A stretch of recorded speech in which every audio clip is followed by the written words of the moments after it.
Chapter 20, Dr. Wu. The elevator still smelled like Sasquatch, even though the creature was long gone. Ben tapped his feet nervously as he and Pearl rose to the second floor. "Take a left," Mr. Tabby had told them. "Dr. Wu's office is the last room at the very end of the hall. Do not open any doors along the way. This you must promise." "We promise," both Ben and Pearl had vowed. There were no windows in the second-floor hallway and no overhead lights. The only light trickled from the end of the hall, where a door stood open. "That must be her office," Ben whispered. Pearl led the way, her steps confident and loud, her ponytail swinging. They passed door after door, all closed. Ben wondered if the Sasquatch was behind one, or the dragon hatchling, or another equally amazing creature. But he'd promised not to open any doors, so he kept his hands tucked into his jean pockets.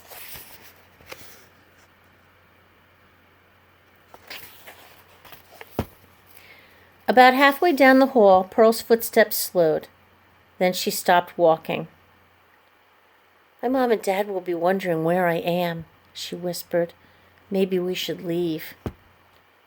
Even in the dim light, Ben could see that Pearl's eyes were as wide as golf balls. "You're the one who wanted to meet her," he said, his voice hushed. "I know, but I'm kind of scared. What if she's mean?" He wasn't going to admit that he also felt a bit scared. He figured that a doctor who worked with dragons had to be fierce, strong, maybe even a bit crazy.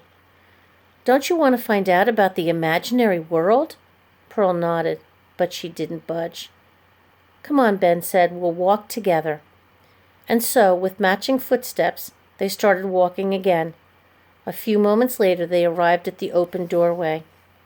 "Come in," a gentle voice said. Sunlight streamed in through Dr. Wu's windows, which overlooked a small lake. The water sparkled, the factory reflecting on its calm surface. The office itself was a mess, cluttered with baskets, crates, and moving boxes. A huge wooden desk, its legs carved like dragons, sat in the center of the room. Papers and books covered the desktop. Glass jars filled with cloudy liquids and odd floating things crowded the shelves. A woman stood next to a coat rack, unbuttoning a white laboratory coat. As she hung the coat on a hook, yellow glitter drifted through the air. The woman shook her head, and the glitter fell from her long black hair. She removed her stethoscope and set it on the desk. Then she folded her hands behind her back and gazed at the kids. "You wanted to see me?" Ben held his breath. Dr. Wu was nothing like he'd imagined. She wasn't a towering superhero. She stood about his height, which wasn't very tall. Her face was as pale as the moon, her almond-shaped eyes as black as ink. She was beautiful, even with the big scar that ran across one cheek. Another ran down her neck.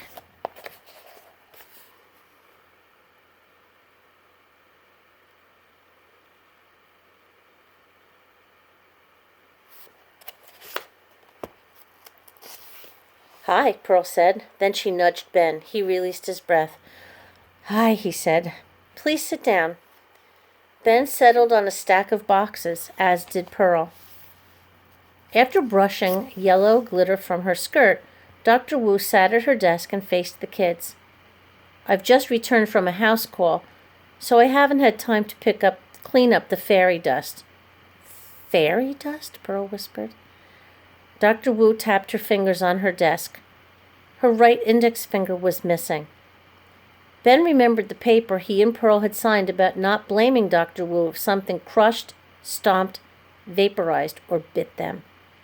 Had something bitten off Dr. Wu's finger? "Mr. Tabby informed me that you were sent to retrieve the Sasquatch," Dr. Wu said. "Clearly you've been successful." "Yes," Ben said. "I'm sorry I didn't bolt the door. It was my fault it got out." "I also understand that you found our missing wyvern hatchling." "Yes," Ben said. "My grandpa's cat hurt it. I'm sorry about that, too." Did you say fairy dust? Pearl asked. Fairies are real? Dr. Wu didn't answer that question. Instead, she stifled a yawn. Excuse me, I've had a long journey and I need some sleep. She leaned back in her chair. What is it you wish to see me about? Pearl looked at Ben. He nodded encouragingly. She scooted to the edge of the box and spat out the following questions at rocket speed. Who are you, and where's the imaginary world, and how do you get into it, and how come no one else knows about it? And if dragons really exist, then how come everyone says they don't? And if there are Sasquatches and dragons, then are fairies real? And what about unicorns? Because I'd really like to meet a unicorn. Can I meet a unicorn? And why do you have yellow glitter in your hair? And, she paused for a millisecond, can we go to the imaginary world with you? She drew a long breath, then closed her mouth. Silence filled the room. Ben could barely keep himself from wiggling as they waited for the doctor's answers.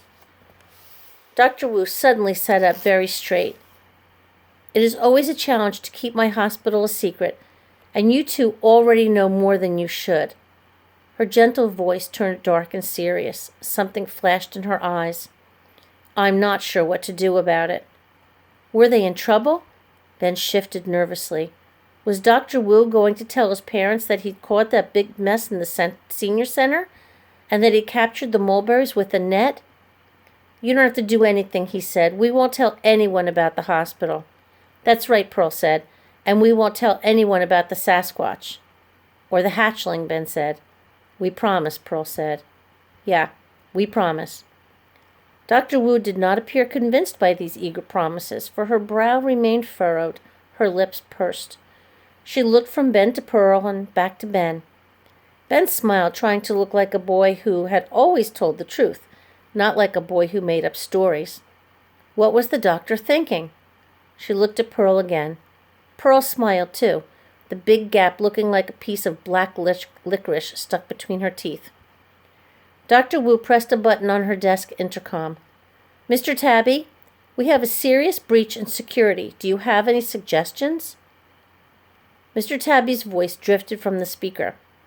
We could have the dragon carry them away and leave them somewhere, a mountaintop perhaps, or a deserted island.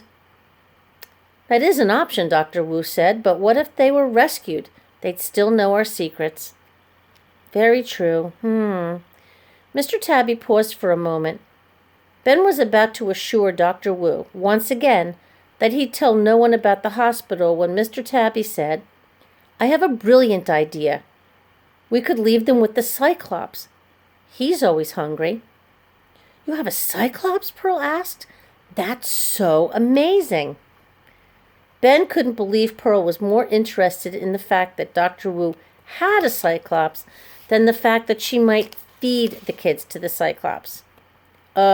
He slid off the boxes and then took a couple of steps backwards. I think we better be going. I don't think feeding them to the Cyclops is a good idea, Dr. Wu told Mr. Tabby. Too messy. Too messy? Ben mumbled. How far was that elevator? If he made a run for it, could he get there before Dr. Wu changed her mind? And if the children went missing, we'd have to deal with the local police. There must be a better way to handle this situation, Dr. Wu said. Hey, Pearl said as she slid off the boxes. What are you talking about? You don't need to do anything. Ben and I promised. We promised. Once again, Dr. Wu's gaze traveled from Ben to Pearl and back to Ben. I wonder. She leaned her elbows on the table. I wonder. She tapped her fingers again. I've only done this one other time, but I wonder if... Ben took a few more steps backward. He was in the doorway now, his legs poised and ready to bolt. If the dreaded words, feed them to the, came out of Dr. Wu's mouth. Mr. Tabby, Dr. Wu said. Yes?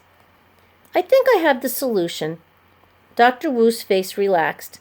They seem like nice kids, and it takes skill and cunning to catch a Sasquatch. Since they already knew too much, and since we could use some extra hands around here, she smiled, I think I will make them my apprentices.